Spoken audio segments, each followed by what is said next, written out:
Ailə kiçik dövlətdir deyirlər. Bəs ailəsini bütövlüyünü qoruya bilməyən dövlətini saxlaya bilərmi? Milli Şuranın vahid namizədi Rüstəm İbrahimbəyovun siyasətə gəlməsi ailəsini parçalanmasına gətirib çıxardı. Vahid namizədin siyasətdəki aktivliyi yoldaşı və qızı arasında soyuqluq yaradıb. Belə ki, vahid namizədin həyat yoldaşı Səməd Vurğun adına Rus dram teatrının aktrisası, xalq artisti Lyudmila Duxovnaya hazırda şəhərdən kənardayam və xəstəyəm. Seçki məsələləri də məni maraqlandırmır, deyə açıqlamasında bildirib. Həmçinin qeyd edib ki, siyasət mənlik deyil, bu barədə ümumiyyətlə danışmaq istəmirəm. Xahiş edirəm ki, heç kim məni narahat etməsin. Statın sonu.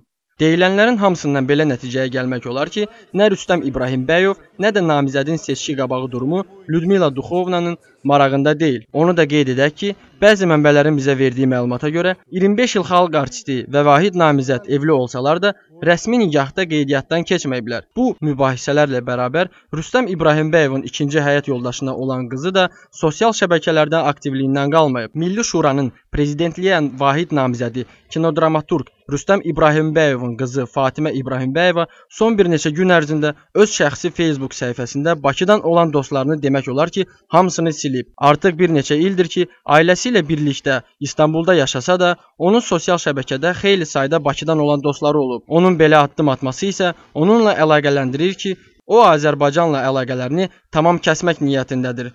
Sözsüz ki, atasının siyasətə gəlişinə görə. Elbin Quliyev, Vizyon TV.